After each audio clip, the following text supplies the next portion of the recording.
Welcome to 123 Design TV. I'm delighted today to welcome Adam Portnow, who is one of the few local attorneys specialized in patents. And Adam has kindly said he'll come in and talk to us about what he sees with people who have great ideas, how they need to protect them, and of course what happens on the steps. So to start off, maybe Adam, you'd like to say a few words about your practice? Sure, yeah. Well, thank you for having me. I'm happy to be here. I'm a solo practitioner. I've been practicing in Sarasota for almost 10 years now. I've been a registered patent attorney for about 5 years now. And, about 80% of my practice is in patents, trademarks, copyright law. And I really enjoy it. I have a computer engineering background, and I got into the patent law side of it because I was a terrible programmer, and then I wanted to use my engineering brain to help people, and it was just a natural transition for me because I've always been somebody who tries to help people as much as I can. And so with what my practice allows me to do is to use the engineering half of my brain and the legal analytical part of the brain, which are kind of the same, but also the artistic side too, because there is a lot of creativity involved in the intellectual property field to help people in the community. And most of my clients are local to Florida. I do have some clients that are international. But it's been great. It's been a great last 10 years, and I'm very happy. I think I try to make my clients happy, and getting busier and busier. And you're one of the few people or attorneys that really specialize in patents. So yes. You must see a lot when what's going on there. I mean, how does anybody start? I mean, an entrepreneur will come in and he'll say, "I've got an idea." I mean, how does he start? Well, I get a lot of phone calls like that when somebody has an idea, they don't know what to do. Well, what I always tell them is, if this is something that you want to get patented, you need to be able to take that idea and reduce it to practice. Meaning, you need to figure out how it works, all the details of how it works, and you don't necessarily need to have a working prototype, although that certainly helps, but you need to be able to describe the how and the why of how whatever it is you've invented works. It's not just I have an idea. You can't get a patent on just an abstract thought or just an idea. You need it needs to be as specific as possible.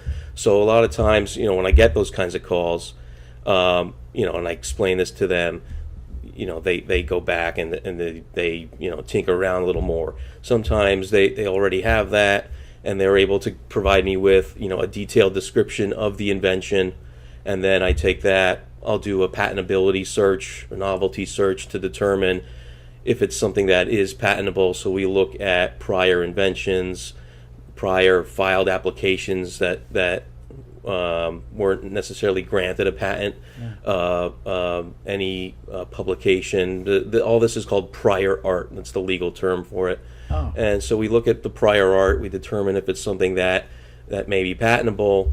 And that's where where I use both the engineering brain and the legal brain. So I have to come up with an analysis that my client can rely upon to move forward or not.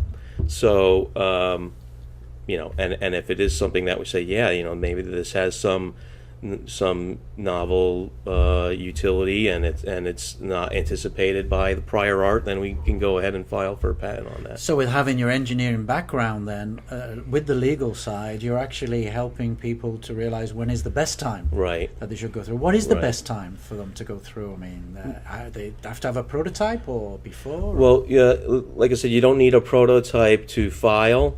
Because that doesn't get submitted to the patent office some people think you have to send them, a big package. Yeah, I did. Everything, and I think you used to, but those days are long gone. Now everything is filed electronically. You submit technical drawings, so we have technical drawings made, and that's what gets submitted. So, but when's a good time to start? There's a couple of factors. Like I said, the inventor needs to be able to describe the invention, all the details of the invention. So they need to know how all of it works. They also, and capital is the other thing. They need the funds to do it, because the patent process is expensive. And it's not just my fees, it's the patent office, there's fees to get the drawings made, and there's research, marketing, analysis that many people need to have done. So there's a lot of costs involved. So getting financing, I have private entrepreneurs that have to sell their motorcycle or borrow from family, or you got to do what you got to do. Most people get investors on board, but that's unfortunately or fortunately, that's a big part of it. So, given the cost, Yeah. and given what you see, Mm-hmm. You must spend a lot of time guiding or coaching people through, because I would imagine there's a lot of pitfalls. What are the typical pitfalls, or the top 3 pitfalls that you see? Top 3 pitfalls that I see are, not being able to describe every aspect of the invention. That's always a challenge, where I have somebody who comes to me, they know in their mind what it is. They even show me drawings, they describe it to me, but then I say, okay, but how does this part work? And they're like, well, I'll need an engineer to figure that out, or I'll need a computer programmer to help me draft it. Right? And that happens, and quite frequently, and that is not always, but it's most of the time that's a big setback, because we can't file unless we know what it is, how this is going to work, because we could unintentionally infringe on somebody else's patent. Oh. And that would be a big problem. The other pitfalls are having some capital to move forward with an initial filing, but then initial patent filing, but then as the process proceeds, not having enough capital to continue on the process. and then it just dies. So other pitfalls besides that, sometimes sometimes patent protection isn't even the way to go. Oh, really? When you file for a patent, the information that you disclose eventually becomes part of the public record. So, you may not want people to know certain aspects of your invention. So then, so the part of the coaching of the client is we talk about trade secrets and other forms of protection where we don't have to disclose certain aspects of the invention, but and there still may be some parts that are patentable, that we can go through. But there may be there may be some company secrets, some trade secrets that need to be left out, or so you need to be carefully tailor how we're going to do this. So be strategic, basically. Yeah. I guess it's not necessarily a pitfall, but that's another consideration that. And you mentioned litigation. And I read these things, and you hear cases and everything. Is that an end result of some misunderstanding or something that's not done correctly? Or? Yeah, sometimes, having a patent, having a registered trademark or patent, or a registered copyright even, those are, tickets to federal court. Those are, you buy your airline tickets. Those are your tickets. That's a nice way of looking at it. Yeah. They allow you to enforce, and it's incumbent upon the owner of the patent or trademark to enforce their exclusive right to Right. use that invention. So, I mean, you can get into trouble for infringement unintentionally without even knowing that you're infringing on somebody's patent. And typically, attorneys will send you a cease and desist letter, a nasty gram, I call them, Nasty and gram. you know, and there's websites that publish them. Look at what this jerk attorney sent me, you know, but those are really a courtesy and not even required by you know. You're not on websites, are you? As the not jerk that I know attorney? of. You know, Right. I don't know. But you know, it's a lot cheaper to send and respond to one of those than to take it to through. put on a federal infringement case. How would you deal internationally then? I mean, how does that work? Well, because that's difficult. If China's going to knock off one of my clients' products, I tell my clients up front, not much I can do for you.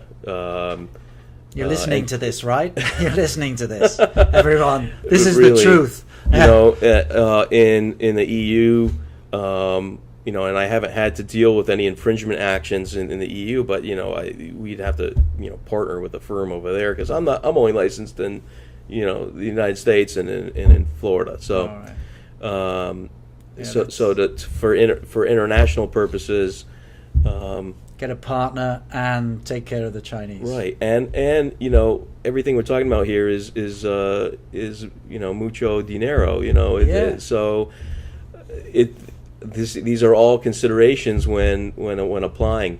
What are you applying for? What is your goal, and are you going to have the ability to enforce the patent? Because what it does is it grants you an exclusive right to use and to manufacture and to profit from your invention for the life of the patent, Yeah. typically 20 years. We're talking about utility patents. 20 years. Yeah. So, yeah, and then it becomes available to the public. All right. So if you don't have the resources or you in place to enforce it, then the value is somewhat diminished because you have to actively police your patent. So you got to be your own policeman and everything. Well, going forward. yeah, and there are a lot of services that monitor, companies or monitor the web to see if there's any infringers out there. There's all kinds of services for right. stuff like that, and I don't really get involved in that too much. No. Now, I don't want you to say too much. Obviously, you can't about client privilege, etc. But you must see some interesting trends in the area where we're Right. operating, Right. and the way inventors are coming along, or Yeah. entrepreneurs. So, Yeah, what's the? I mean, I think from the funniest to the to the most helpful for people out there who may be saying, "Hey, I've got an idea and I want to go and call Adam." So I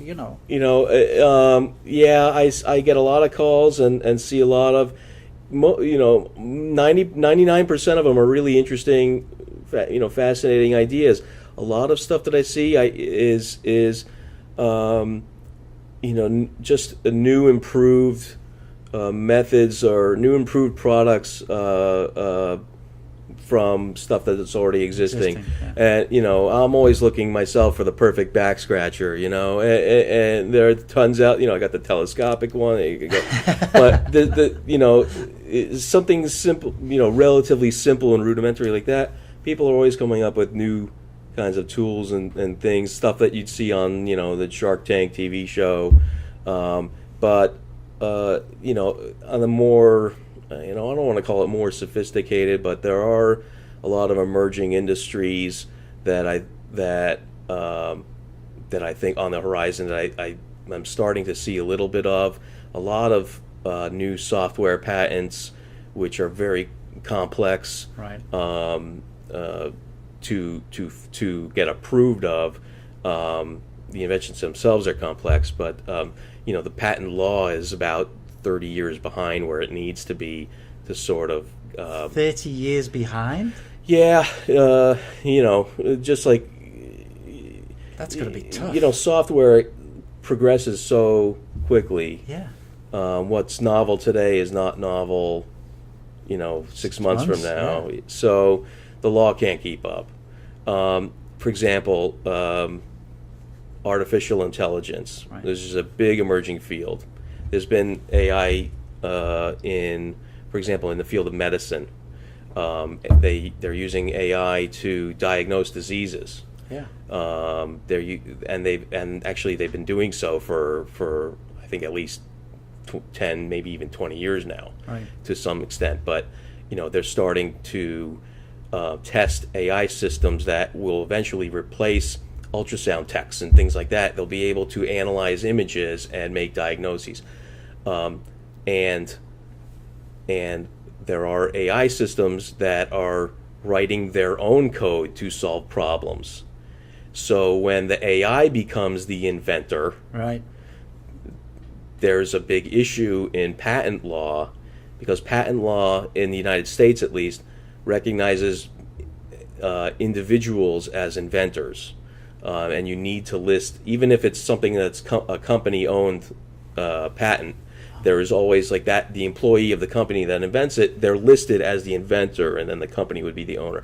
But if an AI is an inventor, who gets put down in the patent as the inventor? Is it the guy who programmed the AI, or is it the gal that fed the data into the machine that allowed the AI to understand so there's a lot of issues like that when the AI starts inventing things. That's like so, and I brought up AI in medicine in particular because I was just reading an article in the last weekend in the most recent issue of the American Bar Journal on intellectual property. So they were discussing that. But and another emerging field is, believe it or not, in the marijuana industry. I'm sure everybody will be keenly watching what you're going to say about that now. Well, I mean, the government's been granting patents on marijuana since the 40s for, like there's the medicine Marinol for cancer patients that stimulates their appetite. That was, patented at one point, but I think the last year there was a new plant patent granted for a new, I guess, a strain of the plant, and also a utility patent that was granted on, I believe, a new method of growing or something like that. So it's those are really tricky because you're dealing with a product based on something that's in the Controlled Substances Act, is a Schedule 1 drug that's very much illegal under federal law. So I think as that law changes, if marijuana gets removed or from the CSA or reduced as far as the class, the government may be more welcome to additional patents and trademarks in that field as well. So that's an interesting field to kind of keep tabs on every once in a while. From my perspective, to see what's going on. So I also deal with a couple of trademarks in that field as well. But it's you can't get a trademark on a brand for a marijuana product that's because it's primarily for an illegal purpose under federal law, so it needs to be. What about devices in there? Yeah, devices. Similar thing. Exactly, similar thing. If you can show that it's, you can use it for tobacco or not for a substance other than marijuana, then it's going to be a lot more likely to get approved. Oh my goodness. But yeah, so other emerging fields. There, like I said, there's always tinkerers out there trying to improve on what we have. I think that's human nature, Yeah. So, I don't think I'm going to ever slow down at all. No, I was going to say it looks like you're well, I've got one last question for you. And I'm so grateful that you came in. But if you weren't doing this, what alternative career would you have? Oh boy. I think actually this question is pretty easy. I would have probably have gone to culinary school and become a Get chef. away. Yeah, I love cooking. I love cooking at home with my wife. You know, Asian cuisine, American cuisine, Italian, Jewish cuisine. We do it all. And in fact, I was just baking last night. So Wow. yeah, maybe I'd start a food truck or something and live hand to mouth, and I'd love every minute of it. Oh, But we yeah. could do our own Great British Bake Off. I mean, come on. I mean, why not? That's mean, right. I'll eat whatever you put in front of me. I mean, that's great. Well, Adam Portnow, Yeah. I'd like to thank you so much for coming in and being our expert on patents. Right. And anybody who has any comments and wants to put them through to the 123 Design TV, please put them below. As you know, we make things smarter, so if you have an idea or a product, you're thinking of the Internet of Things, or even if you're just thinking, how will people interact in the future? Please come in. As you can see, we have some of the best brains put onto the ideas of many of our clients, and we look forward to seeing you. Thank you very much for watching.